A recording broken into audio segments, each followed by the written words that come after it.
I was super excited when I knew that I would have the privilege of introducing this, and I've been really good at holding back on my language. I swear like a trucker, but there's no other word for this woman than just calling her a badass.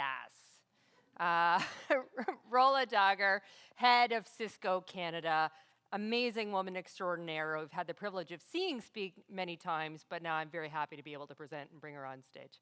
Rola. Oh, thank you. I'm so glad you didn't get in trouble for saying badass. I got in trouble this morning for using the word holy shit.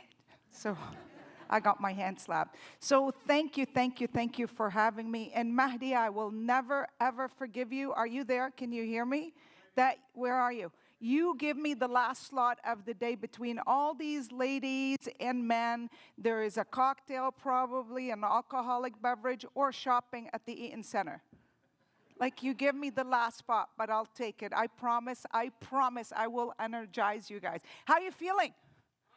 Has it been a good day? Good. I love the fact that this is my first time at this conference, but I love the story that Mahdi told me about how he started the conversation around women in cybersecurity, and it started with his daughter, his 9-year-old daughter. He took her with him, was it last year, Mahdi? And then she said, Baba is dad. I'm Lebanese. We could say the same thing. So she said, Baba, why is, like, there's men here and they're just, like, not enough women, and then the men are not really collaborating and with all women. And he's like, that's a great idea. So it starts at home, and it starts really early, right? So I'm going to tell you this. It starts at home, and it starts really early. So if you have daughters at home, make sure you start the conversation around how important it is to create awareness no matter how old they are, because they are brilliant. So let me start by saying why we're here. Why we're here today, because trust. Trust is really important in the world that we live in today. We're here because of women need to help other women. And there is a place in heaven for every woman that supports another woman. And for all the men that are in the room that are supporting women today. By the way, I heard stats like it was 60-40, 60% women and 40% men. So all the 40% men that you're in the room, thank you very much. Give them a round of applause for supporting us. And we're here to talk about how technology is impacting human progress, and why, as leaders, as women leaders, and myself as a technology leader, cybersecurity is so important in every single conversation we have, and why we need all the lovely women in the room to create the new future. How does that sound? Good? Great agenda? All right, I'll keep you excited. All right, so are my slides working? My clicker? Okay, great. No, you're not supposed to see that. So let me start by saying it's a new world. How many of you agree that we're living in a completely new world, that it's kind of scary in a way? Right? Okay, so we live in a new world of the age of personalization and age of experience. How many of you download an app where in maybe minutes you could delete it if it wasn't personalized just for you? Right? A lot of us. So this new world is crazy, because the interesting part is it's all about the experience I feel about whatever technology is being provided.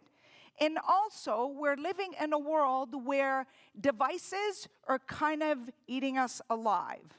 They will be probably about 25 to 30 billion active devices in the next 2 to 3 years. Think about it.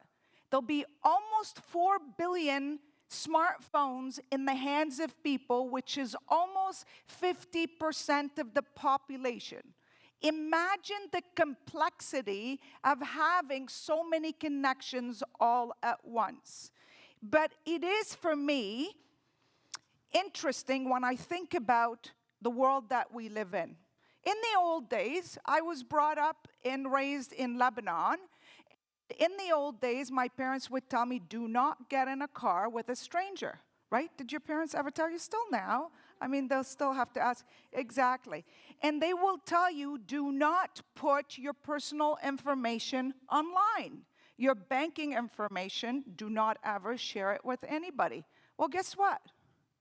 You show up, a car shows up in front of your house. You don't even know the person. You just get in the car. You order food, and you don't even know the person. They could be putting something in the food, and the food shows up in front of your house. And you are actually putting all your personal information is online. God forbid internet is down and your Wi-Fi is down at home. Oh my God. Like, I have two kids, 31 and 26. When they come over to visit me on the weekend, they're like, Mom, your Wi-Fi is not that great. So I had to call my engineers to upgrade my network at home so my kids could come and enjoy. It just tells you that how important access is for people to actually get online and see that. So now, when I think about it, and I'm telling you all these stories, it comes down to one word. And that word is trust. How important is trust in your life?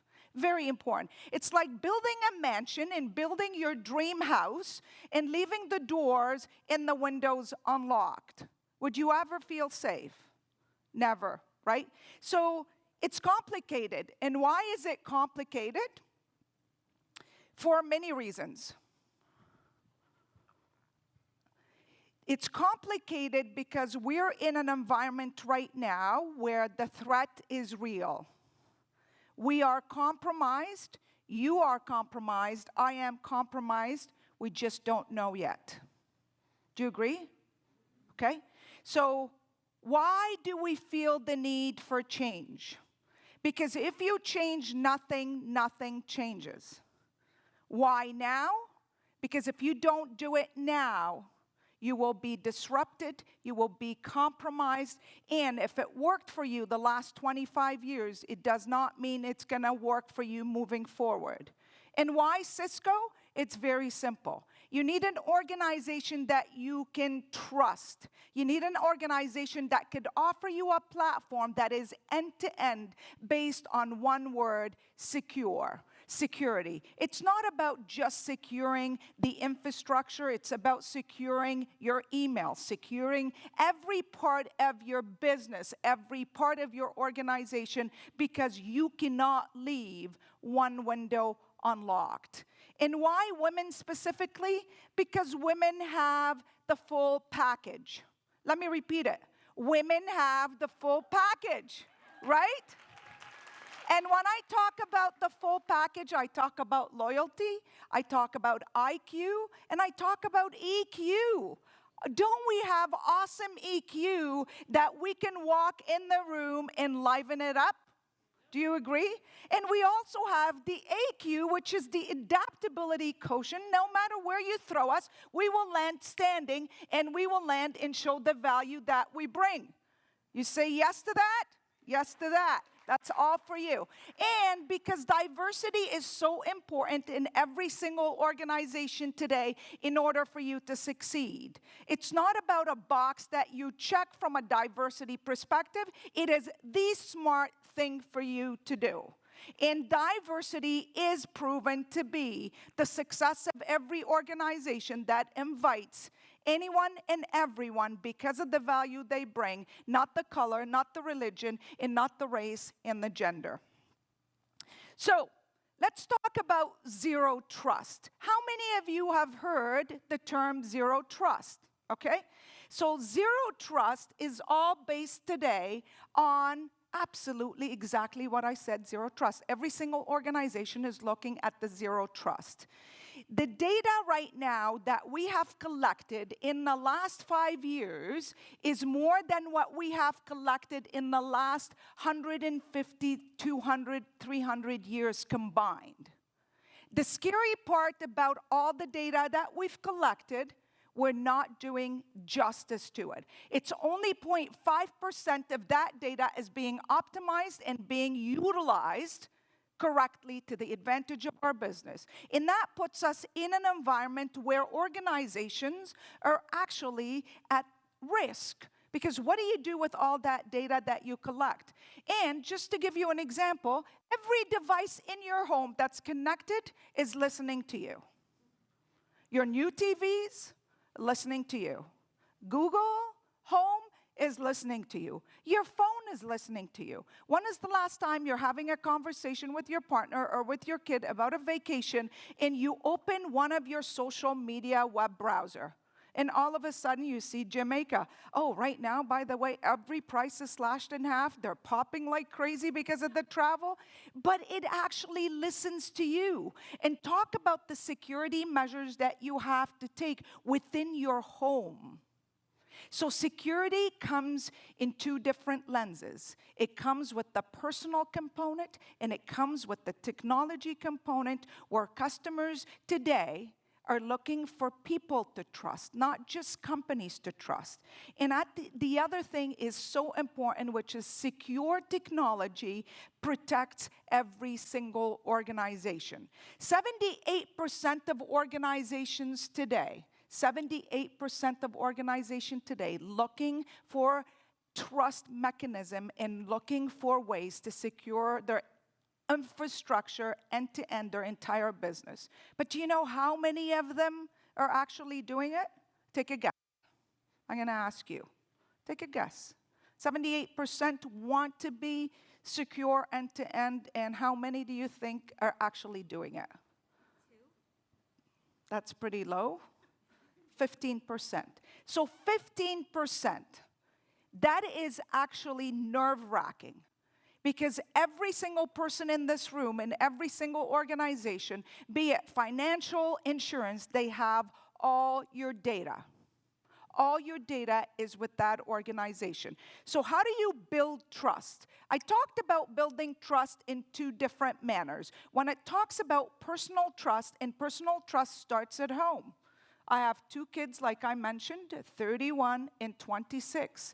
I taught them when they were young, no matter how difficult it is, you need to trust me. No one has your back as much as your parent. So no matter how difficult the situation is, you come to me and we will resolve it. Yes, I can go from 0 to 100 and I could freak out, but after all, I've got your back. You also build the trust in the workplace, because people want to work for leaders that are literally leading as servant leaders based on trust and people feeling secure in a safe environment. You also pick mentors in your life and sponsor that you could trust, because those are the people that are going to take you along the way, open that door for you, and you will trust no matter what. They will have your back. And once they open that door, it's your job to cook it right open and make them proud and make sure that no matter what happens, they're there to support you. So what do I take away from the trust on the personal level and on the professional level when it comes to home versus companies is believe that trust is the success of every single organization and every single person in your career, period. So trust is also deeply connected to reputation, right? If you lose trust, it is your brand. It is everything you have worked for in your entire life. So I think about the trust as the reputation and as your future of success. 28% of organizations today, and over 1,000 records have been impacted by a breach in Canada. 28%. That could be your financial institution, that could be your healthcare. What does that mean? The number one is the brand reputation of an organization that actually takes place and takes years to recover.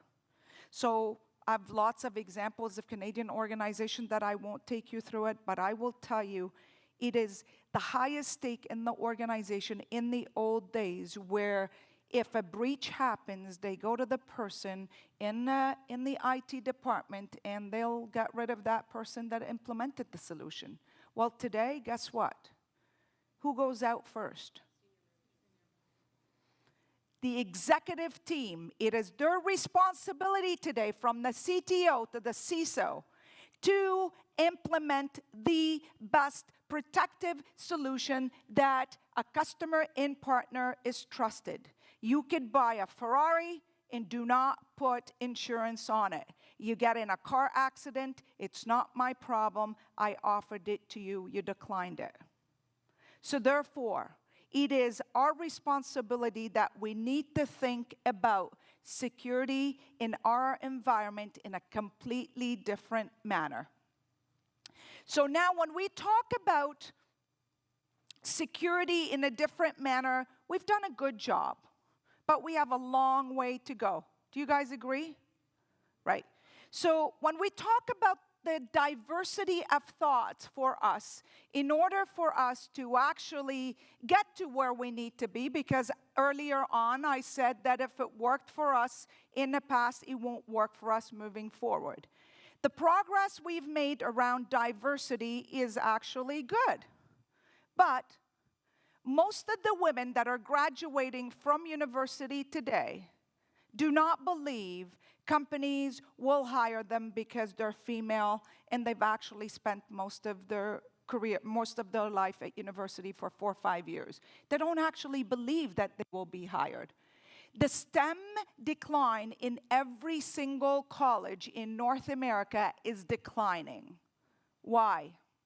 It is sad because we are not providing, all of us collectively, a direction for young women to start early enough and to say, no matter how difficult it is, you miss 100% of the shots that you don't take. So you need to go out there and make sure you're taking the risk and you're taking a chance to be in that environment.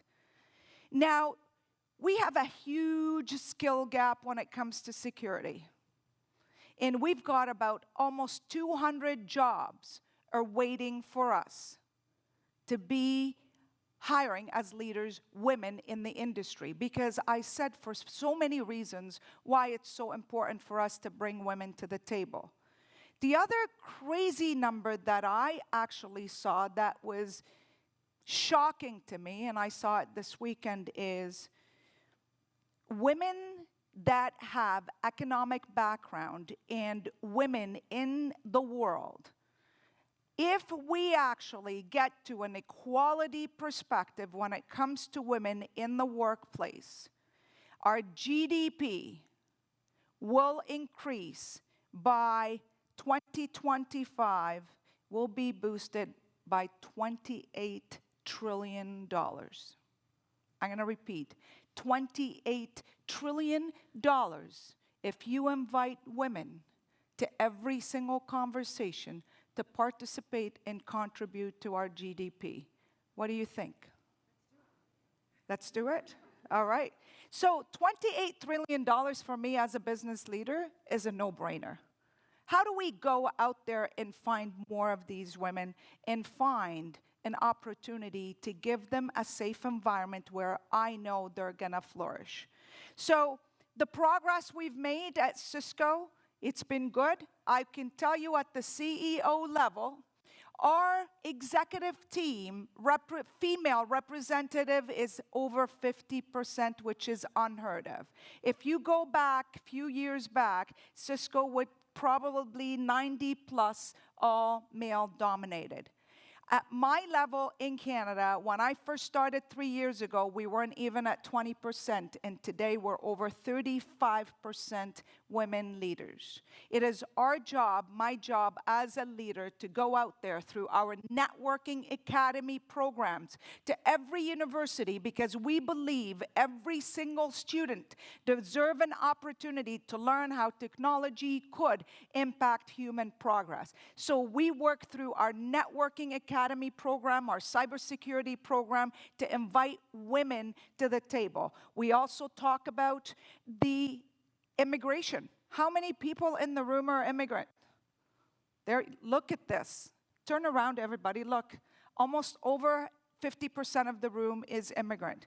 Immigration plays a huge part to the success of this country because you need diverse thought leadership around the table of what people bring from outside of the country, because it's been proven to be successful. We work with organizations like Lifeline Syria, with Empower, to hire immigrants that are newcomers to the country, to give them an opportunity, and it's a successful program.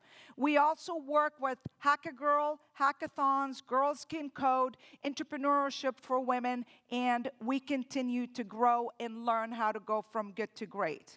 That is it. To us, that is something that we do on the external. On the internal side, we have a multiplier effect program where we go out there and every single leader has to sponsor a young female new start, a person that just started in the organization early in career. We also have Yaz here that's sitting in the room, and she's responsible, the co-lead for all of Canada for women. I am the president as well at Cisco, on top of my full-time job, for the women of all of Cisco for North America, which is over 10,000 women that we work every day on making sure we develop them and we encourage them, and I tell them every day, growth and comfort do not coexist. Get out of your comfort zone, go out there, and you miss 100% of that shots that you don't take. So we do a lot of that internally. So that's some of the progress that we've done and we've made at Cisco, but we still have a lot to do. A lot to do, and we need your help. How do we do this, and what are our challenges in Canada? I'll give you an example. So as you know, we're all kind of doing the leg shake now, and the bump, the elbow, and the fist bump, because the global situation right now is under stress, right? So there's a pandemic situation that's going on. It is physical and virtual. How many of you believe if it's not your own struggle, it's not visible to you, right? A lot of us. So we heard about it when it first started in China, and now it's kind of spreading in the world, and people in Canada are going to start panicking, and we are starting to panic because it's going to become really visible and stressful to us. The reason why I'm giving that example is to give you an idea that threats are there every single day in your life, at work, at home, personally. How many of you heard of the SIM card scam, where you could be walking and someone could actually steal your SIM card, and you're trying to dial to check on your kid and your phone is not working because these guys are way too smart, and they have got into your telco, transferred your phone number, and already started draining every single account online, right? You are exposed to it anytime. Do not wait. Secure your infrastructure, secure your environment, have that zero trust, because that is what the world needs today. Technology is absolutely amazing, but you have to use it properly. So, it's everywhere. The challenge that we're going to face today is, how do we protect our people, our customer, our businesses, in our next generation? It's our responsibility to deliver, and deliver flawlessly, because you cannot afford to miss any chances that you have. We can do this. We need to think differently about women in the workplace, in cybersecurity. We need to find them. We need to know them. We need to protect them, we need to encourage them, and we need to open the door for them and lift them back up and tell them the world is your oyster. Go out there and help us get to the next generation of that safe, trust environment. Thank you very much.